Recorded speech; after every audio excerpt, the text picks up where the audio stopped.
It is Thursday, the 4th day of August, 2021. And basically, listen, people have gone absolute batshit fucking crazy. We have people being duct taped to airplane seats. We have drummers getting kicked out of bands for not getting vaccinated. And suddenly Rihanna is a fucking billionaire. It is full on bizarro world. I'm telling you, society is falling off a cliff O'Doyle style. Yelling, screaming, talking a big game, and moving in a car with no fucking brakes. When does it stop? When can we just get back to flying normally? Like civilized adults? Or I shouldn't even say that. How about mostly civilized adults? Like every day there's a fucking fight on an airplane. When can we get back to mid-90s bands having consistent lineups? Seems like every day there's a PhD lead singer kicking their drummer out of the band. I don't understand. And Caribbean pop stars, but I've got nothing for Rihanna. I mean, she can do whatever the fuck she wants. All that and more on episode 85, the Chad Ocho Cinco episode. Listen, I am a big Ocho Cinco guy. He is hilarious on social media. His podcast with Brandon Marshall is excellent. And he was a pretty good receiver for the Bengals. I can never understand, or I'll never understand, I should say, how he was so shitty with the Patriots. Like Belichick loved the guy when he was in Cincinnati. Jesus, loved the guy when he was in Cincinnati. And then when he was here, loved him so much that he, even though he was fucking awful, kept him on the roster all season long. He actually caught a pass. Super Bowl 46. I totally forgot about that. I also forgot that he was inactive in the AFC title game. But the guy just didn't fit the system. He couldn't get the verbiage, which is there's a long list of seasoned NFL veteran receivers who fell into the same category. Reggie Wayne, Eric Decker, other guys, and then the list of guys who could get it was incredibly short. Randy Moss, that was it. But even more so, he was an outside receiver in an offense geared towards the inside, so he was left out. It's a shame, really. Now he's selling wildly expensive cigars, he's boxing, and he's eating fucking McDonald's every day. Go figure. All that and more. I already said all that and more. God, David. I just had a great dinner. I made a honey, garlic, ginger, pork tenderloin in the Instapot. Ooh, wee, banging. It was very good. But yeah, that's it. That's all right here, right now, on Complaints and Observations. Still, the most less than average podcast on the internet. With a host who's the smartest person in the room when he's the only one there. A continuing odyssey into mediocrity. Guaranteed to make you question your life choices and your own sanity. This is Complaints and Observations with Dave LaPointe.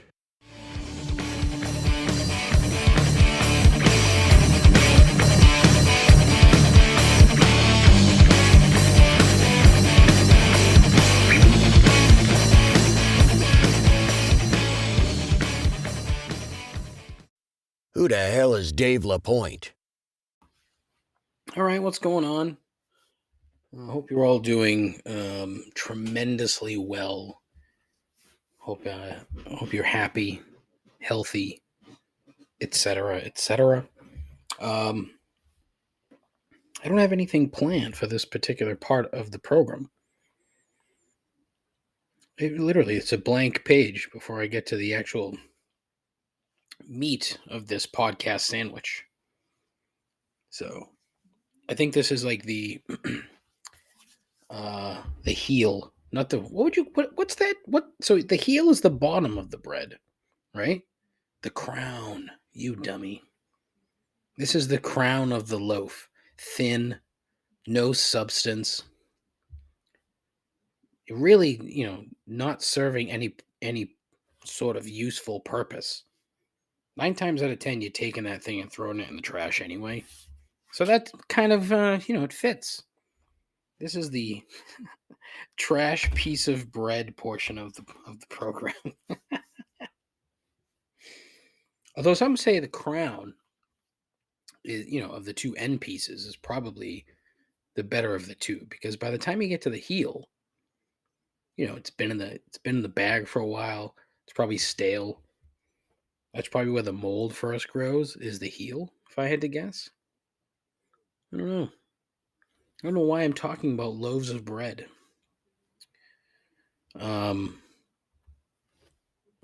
Decent show today.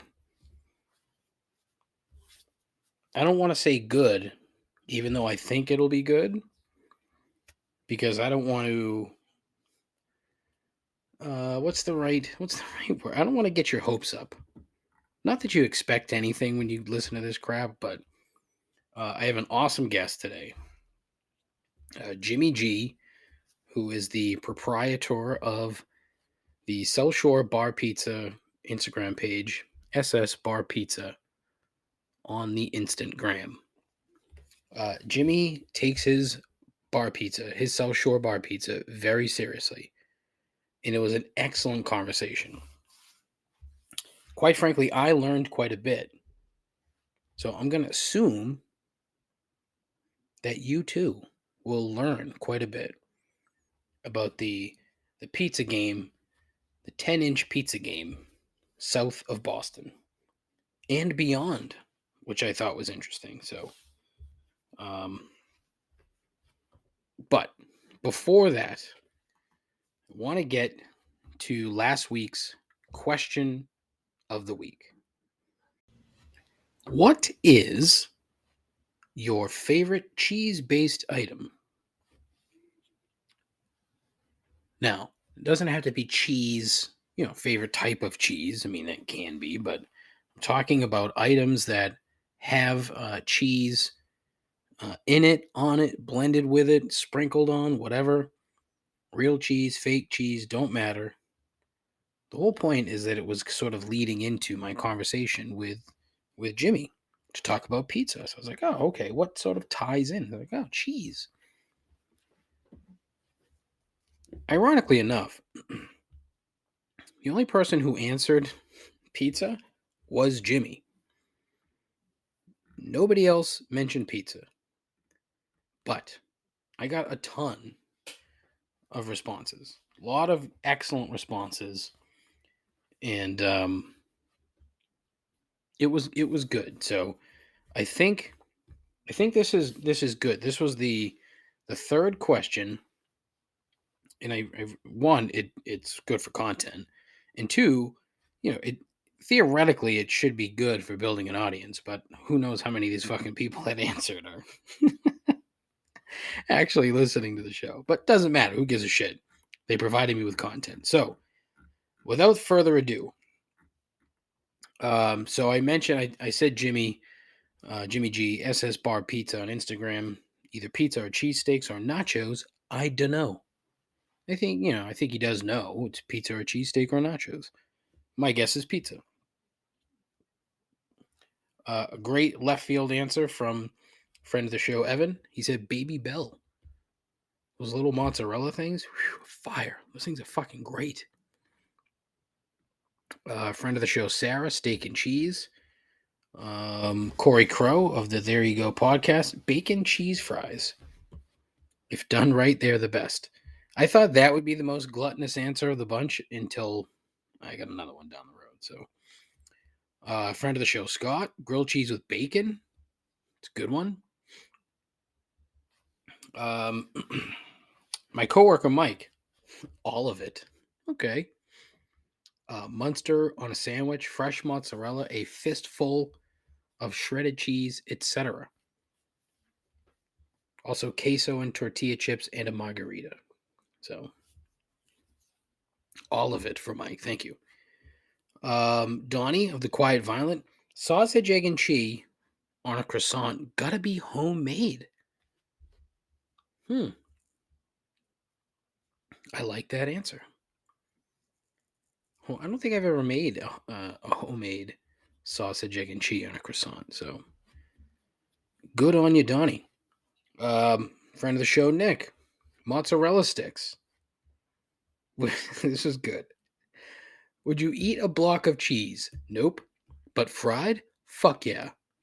Not entirely wrong, but I've been known to just eat, cheese sticks, unfried, but whatever. My buddy John of the Suburban Foodsman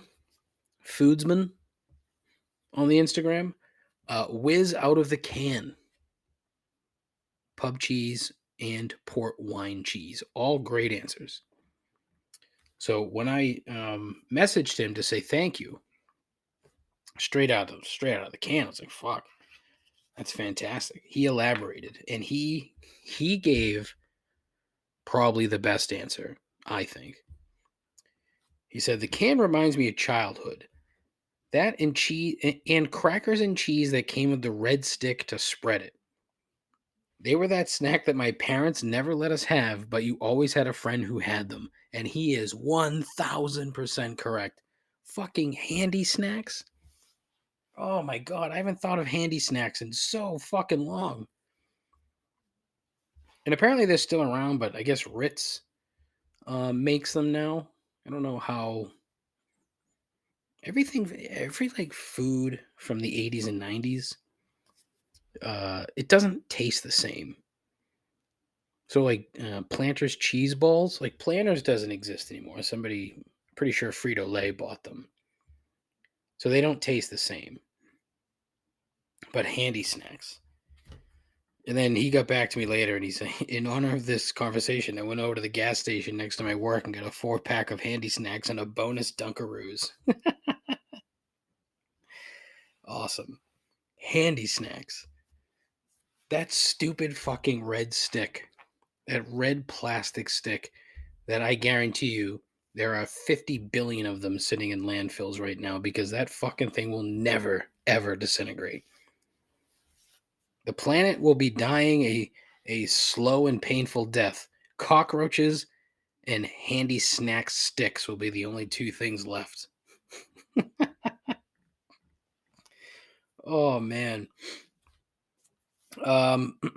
My friend Matt, I asked him and he said, cheese gum. I don't know what the fuck that is. Cheese gum? Basically cheesecake. I don't know if they're the same thing, but he said cheese gum or cheesecake. I don't know. Whatever. However, the winner for the most gluttonous choice does not really come as much of a surprise. My pal Jeff, who said Baconator nuggets from Wendy's. I'm like, I didn't even know that fucking thing exists. He's like, well, they don't. You have to ask for it. So apparently Jeff created a secret Wendy's menu that included literally getting out of his car. He couldn't do it in the drive-thru. He had to get out of the car, go inside the Wendy's, and then say, "Hey, you know how you have the Baconator fries? Could you put that cheese and bacon on nuggets instead?" And apparently the gentleman behind the register was just shocked that no one else had asked for that before. So Baconator nuggets. Whew. I mean, honestly, it's gross. I think back to a time in my life where I would have been all over something like that. And I like to think that I've improved my eating habits just slightly. Not even, my diet is still not where I want it to be, but it is infinitely better than Baconator nuggets. I can tell you that. Because, honestly, that just sounds like it's going to stop your heart on a fucking dime. Baconator nuggets. Ridiculous. Okay. So that was the cheese portion of the program, huh? What'd you think? I like that question. Again, ties with the theme, and I liked it. So I think next week I'm gonna do like an AMA, mainly because I don't have a question that I think is good enough. I have to do a little bit more vetting on the question that I want to use, but I'll do a little AMA. And I'm looking forward to getting maybe one or two questions. Show related, life related, anything. Should be fun. We'll see how it goes. All right. As promised, you know what I realized last week too, when I went back and listened to the episode? I like the clearing of my throat and the sniffling is fucking absurd. Oh my God. I couldn't believe it. Like right now, I am conscious of it and I'm struggling to not do it. It's a trait that was like handed down from my father. If you knew my father, constant sniffling, constant throat clearing. Now, sniffling, it could be from other things. Who knows? But yeah, I couldn't fucking believe it. I sounded terrible. I even wrote about it on my blog at complaintsandobservations.com. Check it out. And now, Jimmy G from South Shore Bar Pizza on Instagram. I am stoked to have a guest today that I've been following on the Instagram for a little while at SS Bar Pizza on the gram. This is Jimmy G, South Shore Bar Pizza guy. Jimmy, thank you so much for coming on the show. How we doing? Absolutely. Business is booming. Doing great.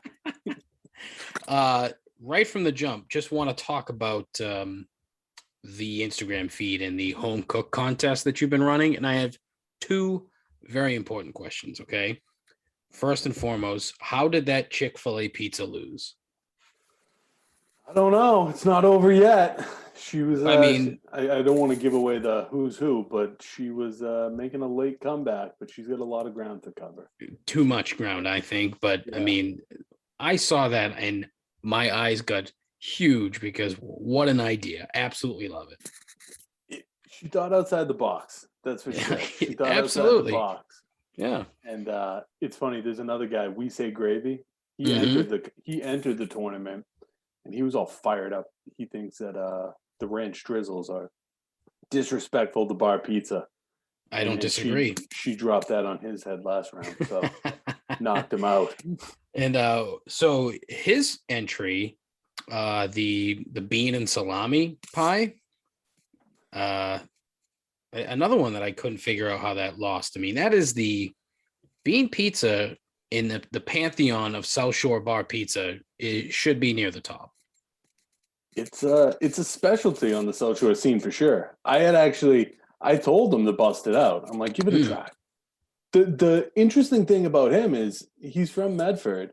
He's never made a bar pizza before he entered the tournament. Yeah. But he got pretty into it, and I hope he doesn't hold it against me. His other buddy from Quincy was saying, do the bean pizza, and we thought it was going to be a hit, but did not work out that way. It's too bad. I mean, I think bean pizza, I for a time lived in Marshfield, right on the Pembroke line across the street from Poopsie's.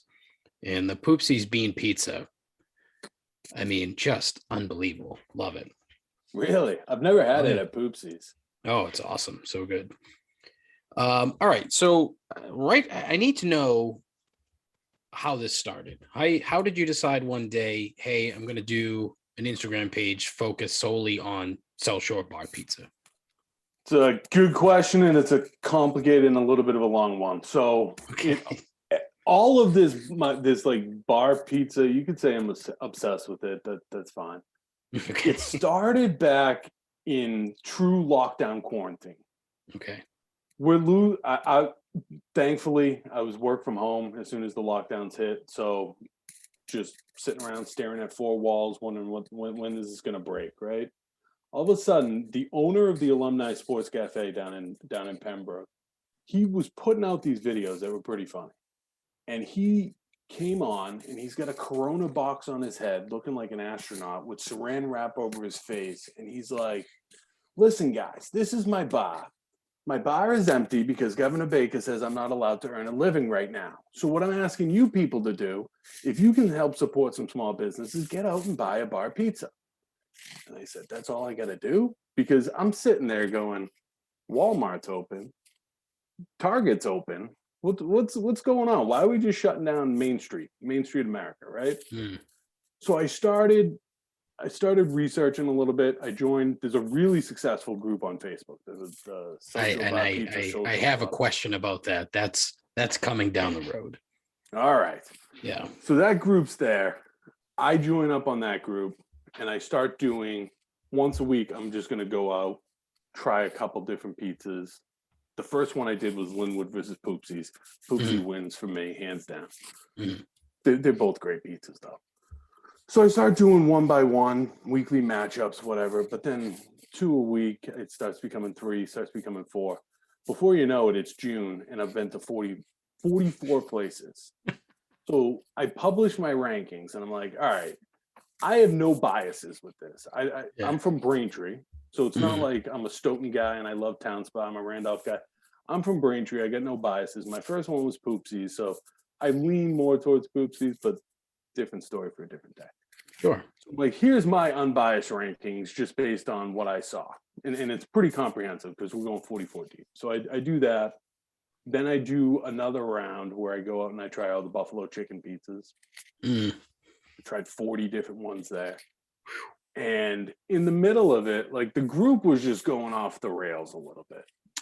And nothing like it is now, but it was going off the rails and it was getting a little redundant. So I go, fuck it, I'm going to run a tournament. I didn't get to run a March Madness tournament. I didn't get to do anything like that. I'm going to run a tournament. I've been to the 48 places, so I can rank them, and it doesn't matter. It's not like you're actually traveling to do a matchup. Right, yeah. So we do it, and the tournament takes off. We get more than 17,000 votes in the tournament. Holy smokes, wow. I showed up to give the trophy on to Eddie Page at the Next Page Cafe. He's thanking me profusely, going, Jimmy, you don't even understand. Our sales are up 350%. I go down to Poopsie's the same night on pizza only. I should clarify that. But pizza only, 350%. I go down to Poopsie's. You can't even get through on a Friday afternoon. And they're thanking me, going, our sales were up 50%. Everyone's going crazy with the tournament and all this other stuff. O'Toole's kind of launched itself off the back of that tournament. And now we get to the end of the tournament. It was a lot of fun, a lot of success, and things were kind of opening it back up a little bit. But I'm like, I have all these picks. And personally, I think I take a pretty good pizza pick. I like to call it pizza porn. Oh, yeah. I got all these picks. Let's go do something with it. So I started doing the Instagram page, just uploading a pic here and there, trying to grow it. And then I started posting on the stories a lot more, just like memes and stupid stuff, just to have a laugh. So it was all born out of quarantine boredom, and now it's just morphed into something a little bit bigger. And it's interesting to me, and that was going to be one of my questions, was in regards to the reaction that you got from these businesses, and if there was a calculable increase in their actual sales. But you mentioned it, with Next Page 350% on pizza. I mean, that's crazy. Some places, like Linwood, would tell me to go stuff a sock in it. They'd be like, we don't even want to talk. Like, they don't acknowledge me. They don't talk to me. Fine, whatever.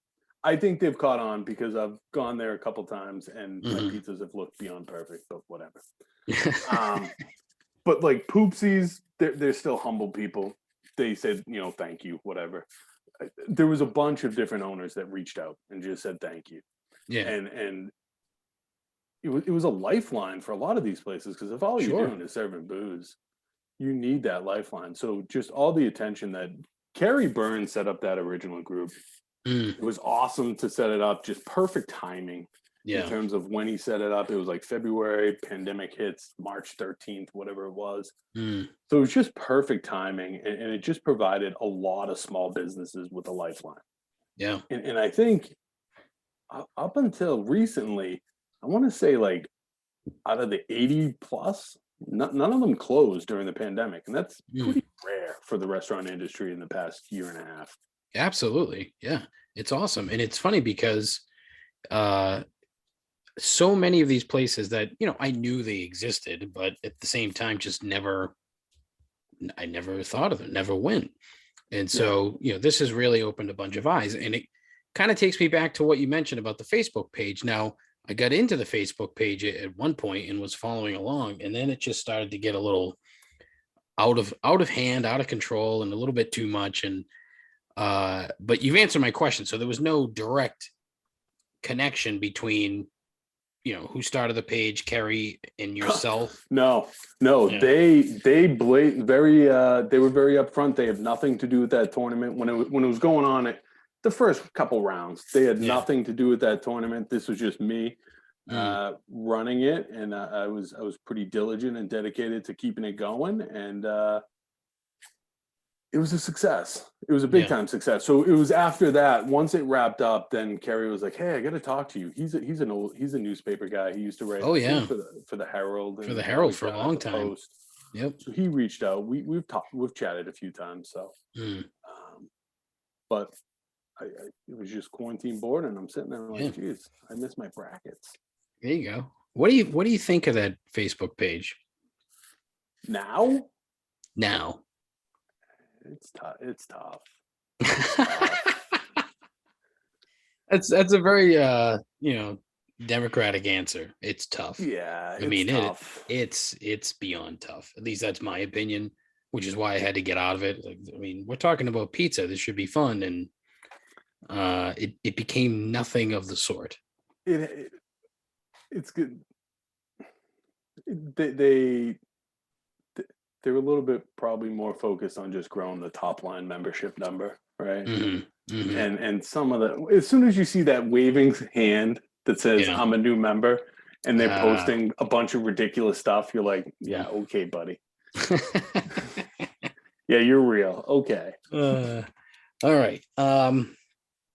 So a handful of questions, pizza related. All right. Yeah. A buddy of mine, Jeff, he's the one that pointed out the Facebook page to me. He's been to quite a few. So he had a question that he wanted me to ask. The actual criteria for being a South Shore bar pizza, does it need to be South Shore, and does it need to be a bar? His example, which quite frankly is fantastic to me, Jay's Flying Pizza in Bridgewater is neither, and their pizza is fucking fantastic. Yeah, I'm in agreement. My criteria are, it's a really interesting question, because I've started doing some more research on what is bar pizza, and the designation of South Shore bar pizza to me has 4 criteria. It's got to be a 10-inch pan-cooked pizza. You got to have that sauce and cheese to the edges, and predominantly, I'd say cheddar blend. 70% plus is the range you should be in, and it's like some people call it crackery crust or dough. I like to call it biscuity, because I recently went to a place that it ate like a saltine cracker, and that's what I think of when I think of cracker. It was that thin? It wasn't that thin. It was just the texture lacked like the greasiness of it. And I'd call it a thin crust pizza that just happened to be 10 inches, happened to have cheese and sauce to the edges, but it's not that South Shore bar pizza. So I started doing some more research. And there's bar pizza is like a generic term. Yeah. Below that, there's 3 subdivisions to me. There's this guys out in Chicago. They get Chicago tavern style. Yeah. They don't. All they have is their square cuts, mostly sauce and cheese, mostly to the edges. Then there's New Jersey. No real ramifications on the side, like qualifications on the size and stuff like that. And then there's South Shore Bar Pizza, which just happens to have in like within city limits about 80 different places that all adhere to the same standard. Sure. So that's what makes it unique. It's homogeneous, that it's everyone's doing the same thing. Yeah. So I call the New Jersey stuff bar pie. Then you have your tavern pizza out in Chicago, and we're South Shore Bar Pizza. But if you ever get in a group, there's a lot of people that are very defiant about not bar pizza, not bar pizza. Exactly. Yeah. Not South Shore Bar Pizza. Mm-hmm. But the less long-winded answer is no. I don't think you need to make it in a bar. Yeah. Okay. What was your first South Shore Bar Pizza? Poopsies. Poopsie was your first. 27 years ago. Okay. That's awesome. I'm 37 now. So right. I was about 10 years old when my cousin took me there. There you go. Now, on your feed today, we're recording this on Tuesday. So in your stories today, you had buddies all over your feed. Oh, yeah. So I'm curious as to what is currently your number one spot. It's a good question. I'm gonna have to abstain from answering because I'm gonna release something tomorrow that makes out the masses. Okay. Masses. All right. So I'm gonna we're teasing then. Good. I'll set it up just for the complaints in what is it? Complaints in observations. There you go. Podcast. Love it. But I'm gonna start unveiling day by day my power ranking. Oh, nice. Okay. So breaking news for you. I don't want to forget that then. Awesome. I'll say one thing. I don't think there is a definitive GOAT. I think it's kind of tiered out, and you'll see excellence. There's at least 16 places that are like, almost every time you go there, you're going to get a very good pizza. And then there's nuances to the crust, right? Like Poopsies is a little bit thinner than Linwood. Linwood is very like shortbreadish, and then Cod does their own thing and they're awesome. But and Jay's is phenomenal. Yeah. So I don't know that if I have a clear cut GOAT, but there's a power ranking that's going to be coming out. I can't wait. I'll be honest. I'm looking forward to it. All right. So if you're not going to share that, that's fine. So I'm curious as to what your favorite topping is on your favorite topping. Pizza. I've really liked the combo of Hamburg, bacon, and jalapenos a lot. Oh, lately. Okay. Yeah. That's really good. Like one of my favorite pizzas is the ghost pepper cheese with pepperoni at Poopsies. That's one of my favorites. Like if you want to talk Mount Rushmore of pepperoni pizzas, which if you see my feed, I do like a pepperoni pizza. You're partial, definitely partial to pepperoni. I would go that ghost pepper cheese pepperoni at Poopsies. Jay's Flying makes a phenomenal one. Cape Cod, if you get both of theirs, they have these deli sliced pepperonis. But then if you get the chopped, it's just as good. I can't decide. But it's so different. That's the best part of it. It's the same product. It's totally different every time. It's amazing. Yeah. And then another one, Home Cafe in Brockton. Their pepperoni pizza is phenomenal. I don't think I've been there. No. See, that's the interesting thing. So pre-pandemic, I had been to about 9 South Shore Bar pizza places. But since then, I've been to over 70. And the places you find that you're like, how the hell have I never heard of this place? And it's absolutely phenomenal pizza. Jay's, Hoey's, Home Cafe, O'Toole's down in Whitman. Oh, you're just like, what? How were people not talking about this more? I should have known about it. I went into O'Toole's not too long ago to pick up some pizza, and their tap system was broken. And it was like, my God, like how in a normal time, how on earth would this place survive and then there was just pizza after pizza after pizza. They were just cranking them out. And like you said, it really must have saved them, to be honest. He's one guy that I talked to some other people who 18 months ago would tell you the O'Toole's pizza wasn't that great. He really took a lot of pride in his pizza, put in his research. Tommy O'Toole, he's one of the guys who reached out to me during the tournament saying thank you and all this other stuff. So I see some of his updates, and he was talking about, he was looking for help on what's going on with his tap systems about a month and a half ago. Yeah. Probably when you were around there. Mm-hmm. But he'll go around. He'll go to Cape Cod. He'll go to Home Cafe and just try to understand what are they doing and how can I make my product better. So I love guys like that. Like, just that's awesome. Compete level. You know what I mean? Yeah, for sure. Oh, that's cool. That's good. Another question I got, and this has come up for newbies. So, crispy, well done, or laced. Now, there are a handful of places that'll do, like, having laced edges is how they make their pizza. O'Toole's being one of them. And I know that you order your stuff like well done or crispy. So I'm kind of curious as to the reaction that you've heard from some of these places, or if there's sort of a, the correct way to order it. And if there's another term or another method of making sure that you're getting what you should be getting when you're ordering a South Shore bar pie. So we'll talk about the edges first. I'd say there's different schools of thought. Linwood does like a light topping around the brim of their pizza that they call laced. Historically, that was always what laced edges were. I want it crispy and laced. You call up Linwood, that's what you're going to get since 1949. Town Spa, the joke was always they had burnt edges. We don't call it laced, we call it burnt edges. And I displayed one today with Buddies that had the burnt edges. So laced at Linwood, and Poopsies does the same thing. They just kind of dangle the sauce around the top, and they get a nice little crown on it. Now there's the new school laced, I'll call it. I put out a chart before, and maybe I'll throw it up after this. But I put out a chart before. There's the new laced, which I'd describe as lightly burnt edges. And you'll see when I put the chart out.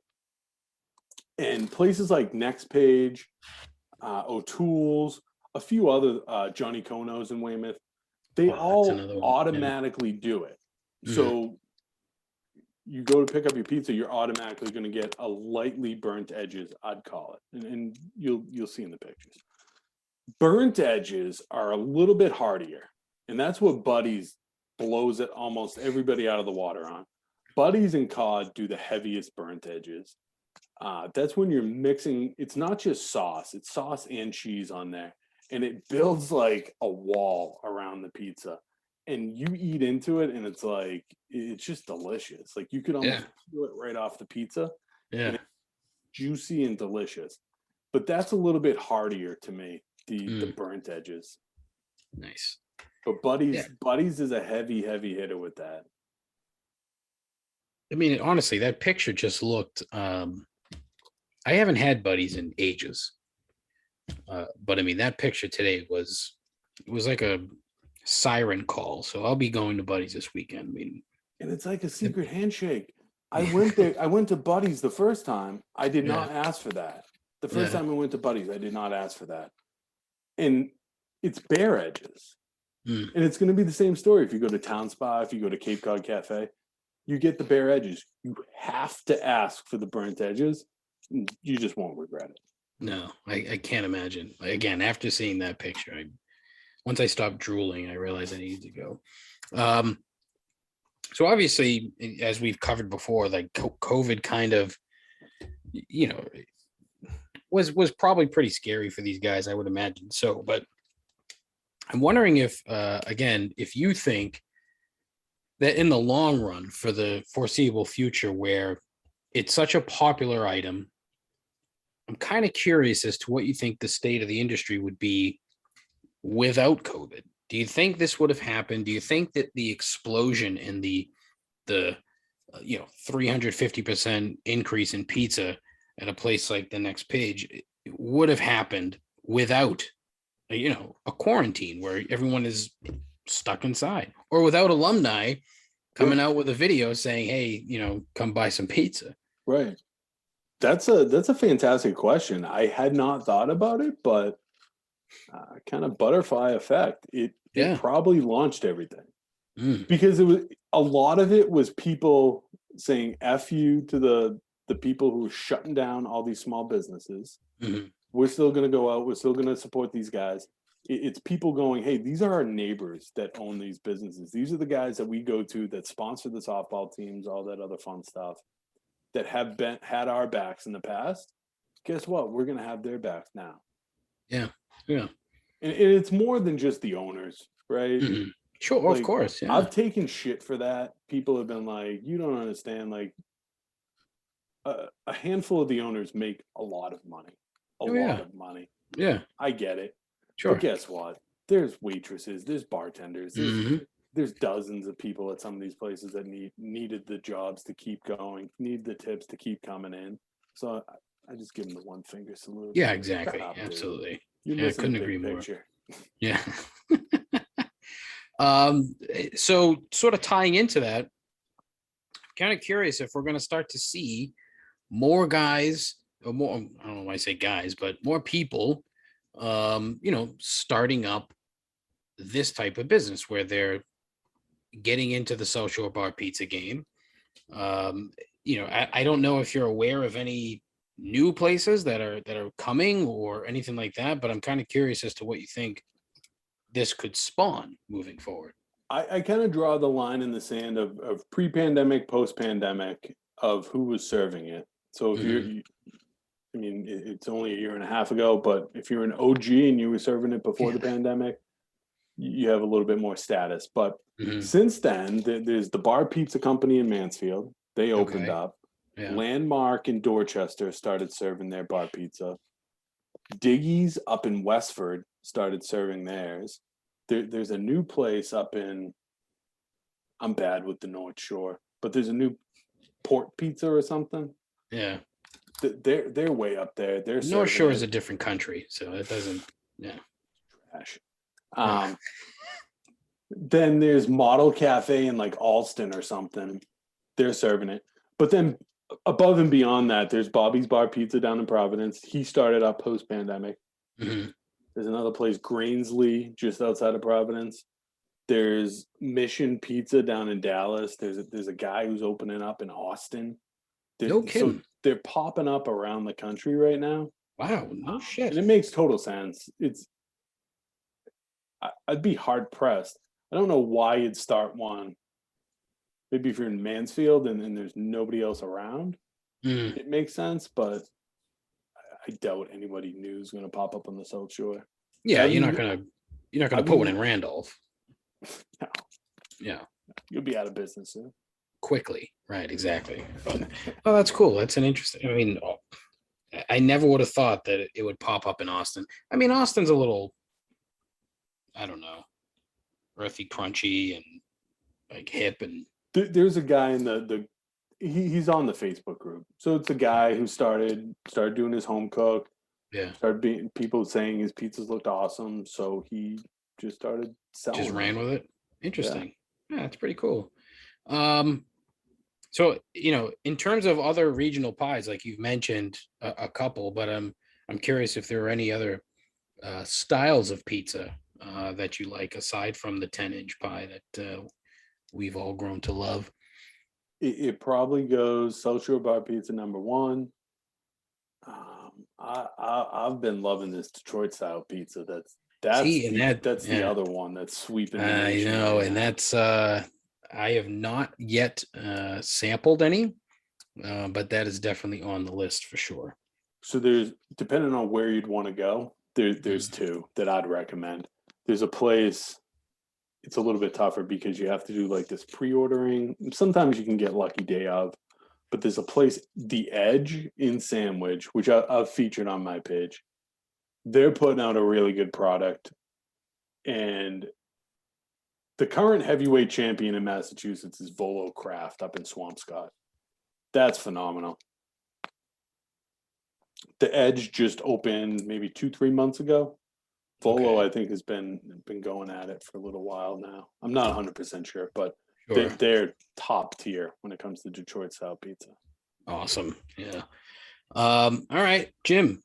I told you I wouldn't keep you, so I'm not going to. This has been awesome. A very educational conversation. And now I'm hungry. I think my wife made chicken broccoli ziti, so I'm kind of disappointed. But what can you do? What's your favorite bar pizza? How many places have you been to? Not nearly as many as you. I would say I've probably, if I had to give a number, I would probably say it was around 20 or so. Still a lot. And again, I must have ate poopsies at least once a week for a solid year and a half. So poopsies is up there. I went to Town Spa for the first time in Christ 20 years, maybe a few weeks ago. Yeah. And that was awesome. And actually last night, my wife and my mother-in-law went to Deanne's in Abington and brought home some pizza. They fucked up my order, but that cracker crust, I mean, that's a cracker crust place for sure. Yeah. It was okay. It wasn't great, but they fucked up my order, so no big deal. But yeah, I mean, I Town Spa and Cape Cod Cafe are still, I think, in the top 5. Jay's, I grew up in Rainham, so I mean, Jay's was like a staple, especially in high school. All right, let me jump in right here to apologize for unbelievably bad editing. So I had to break this up. There's only like 2 minutes left, but I wanted to leave the 2 minutes in, and I wanted to take out some stuff before the 2 minutes. So here I am jumping in the middle to remind you. SS Bar Pizza, all one word, SS Bar Pizza on Instagram. Jimmy G, good guy.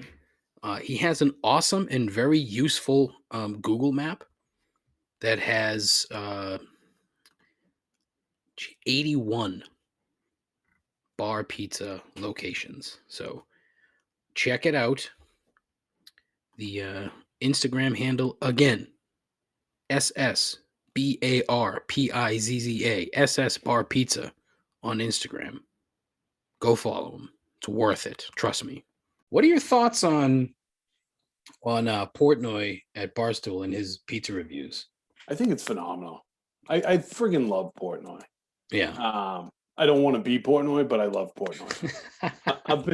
I've been reading Barstool since I was in college. I remember picking up the old newspaper out of the drop box in Cleveland Circle, and I liked it then. And then when I first started working, I was reading the blog, and he had the smoke shows and all that fun stuff. Loved the blog. He was absolutely hilarious when he was writing. And now just everything he's doing with the Barstool Fund and everything like that, I just absolutely love Dave. Yeah. Awesome. And his pizza reviews, I mean, same deal. To me, it's anytime he does a review, the restaurant is mobbed. It's unbelievable. It's almost, I've noticed it's gone to his head a little bit that he but that's most things. Not in a bad way though. Not he thinks he's better than everybody. More in a, geez, if I put this place down, they might go out of business or something. It's a very I've noticed that there's no super low scores anymore. There's the occasional high score, but most are between, like 6.2, 7.5 in that range. Is nothing really, other than when he did the frozen pizza reviews. Those are, I mean, he was Jax got jacked up. Jax, oh man, poor Jax. I don't even know if they survived, but anyways, Jim, listen, again, thank you so very much. I appreciate your time. This has been awesome. And please don't hesitate to tell your friends. All right. I'll be posting about it. Looking forward to it, my man. Awesome. Thanks, Jim. Take care. All right. Bye-bye. Bye.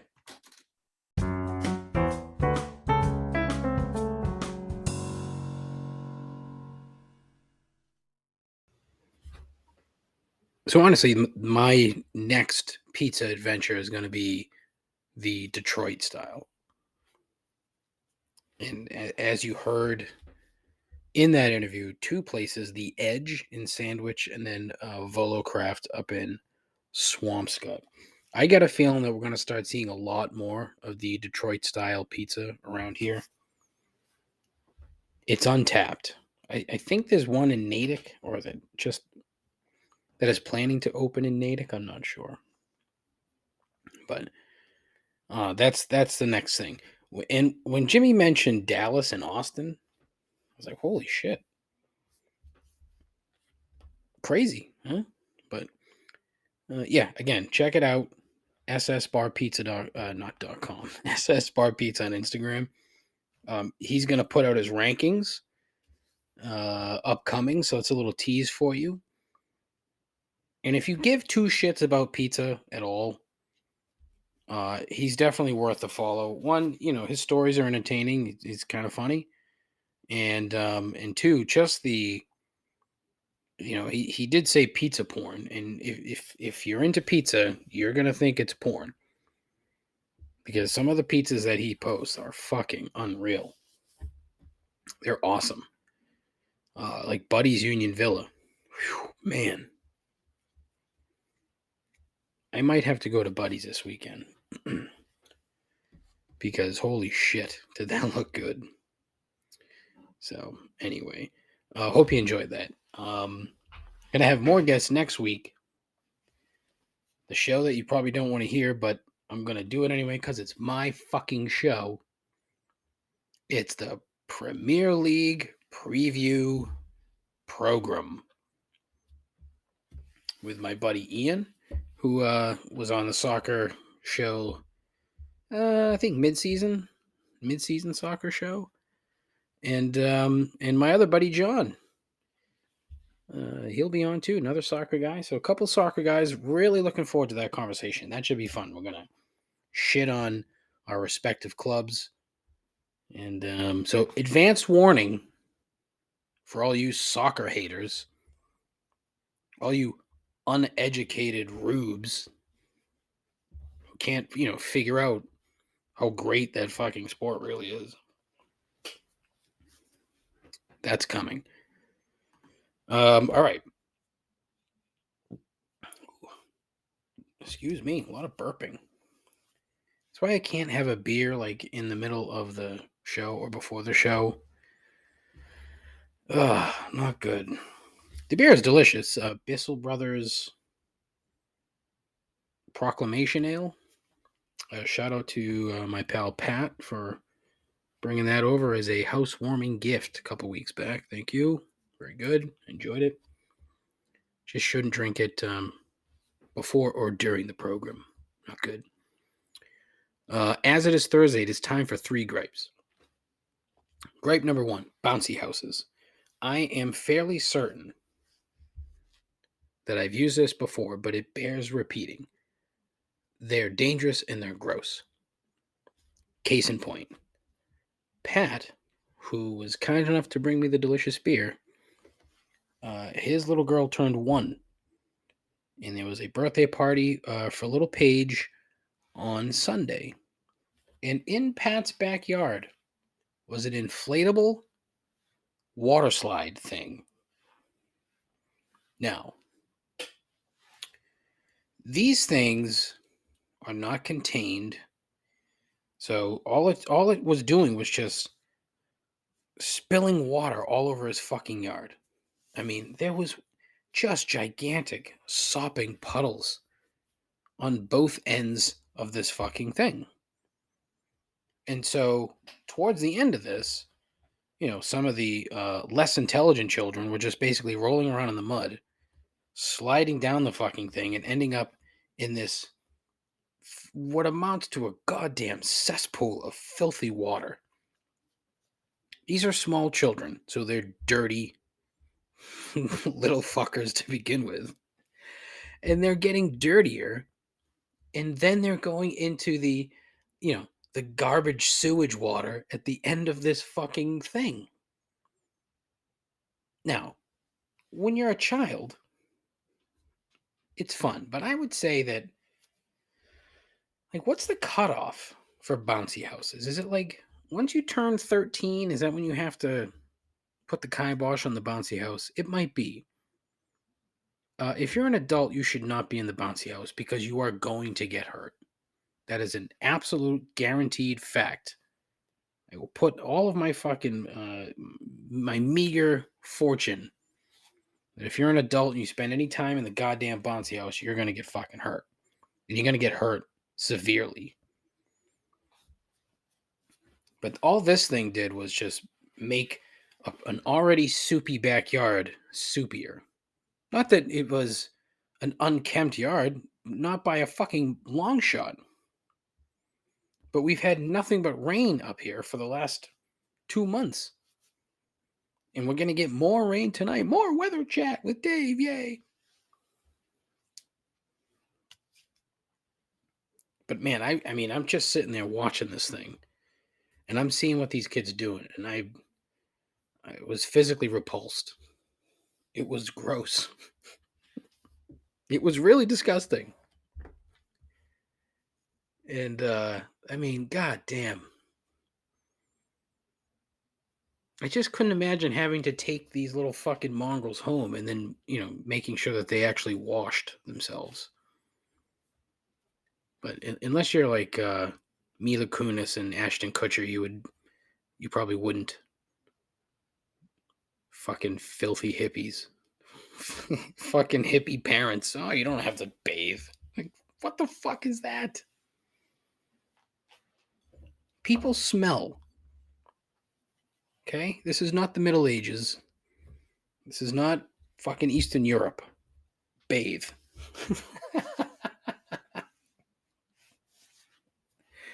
That was a good one. You probably didn't laugh, but I did. This is not Eastern Europe. It's a good one. I put that on the t-shirt. I'd probably fucking sell tons of them, right? No, because nobody wants to buy any of my shit. All right. Gripe number 2, art. Here's my problem with art, and this has probably been covered as well. It is so entirely subjective, okay?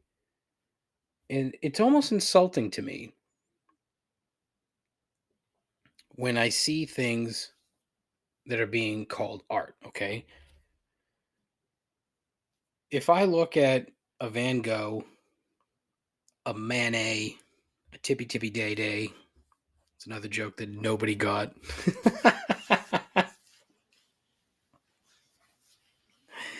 Oh, man. We're off the rails. I'm terribly sorry. Like, if somebody paints something, that's art. If somebody sculpts something, that's art. If somebody builds something, all right, fine, I'll let it go. But when you see a bunch of shit, and I don't know who posted this, but somebody posted it somewhere. They were at like the Museum of Modern Art in Boston, and like one of the fucking art pieces was basically just a bunch of shit piled in the middle of the floor. Like, I'm sorry, but where is the artistic value in looking at somebody, unless it's a gag, in which case, bravo, like you pulled a fucking fast one. But it was literally just like a pile of crap in the middle of the floor.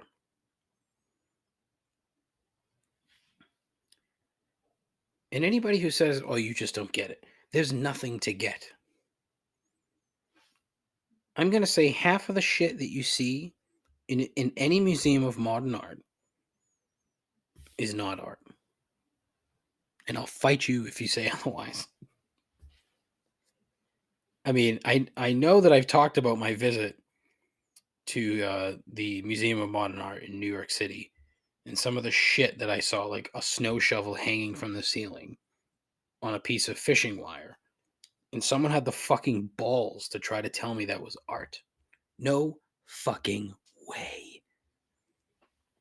You went to a Benny's and bought a fucking snow shovel, fishing line, and borrowed the ladder at the fucking museum and hung it from the ceiling. That's not art. That's insanity, is what that is. Like, you should be in a fucking padded room. in a straitjacket. You should not be a functioning member of society. That's a take that I'm willing to take to my grave, too. Art is entirely subjective. I will not be told otherwise. If you just put a bunch of crap in the middle of the floor, that ain't art. Okay? It ain't it. So, fuck off. Gripe number 2. Oh, sorry. Gripe number 3. I told you. Off the rails. Not good. Gripe number 3. Bald guys who drive sports cars. I've seen quite a few of them lately, and I can't figure out why. They're compensating for their baldness, obviously.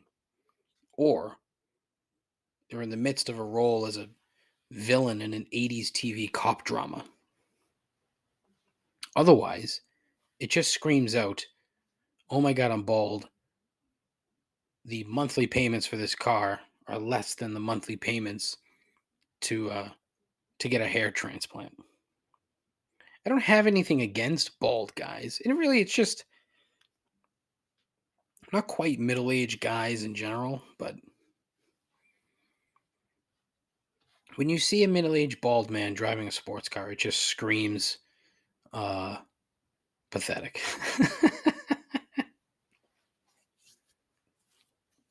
At least to me, because one, can't afford the sports car, and two, I have a full, luscious fucking head of hair, so I'm not compensating for anything.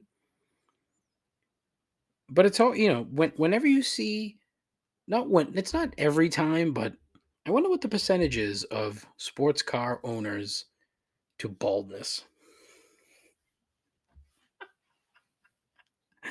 Oh, that's so fucking stupid. And that, occasionally they're assholes, so that doesn't help. It just adds to the stereotype. All right, fine, we get it. You miserable fuck. You probably hate your wife and kids, or you're divorced and you fucked your secretary or some shit. No, you're divorced, but the alimony payments just ended, so you went out and bought a fucking sports car. Oh, fucking bald guys who drive sports cars. What is this? Honestly, what is this? Oh boy. All right, that's it for the show. Listen, it wasn't awful. Wasn't great. My voice sounds like crap. This is why I can't have dinner like before I do the show. I always feel just full and bleh.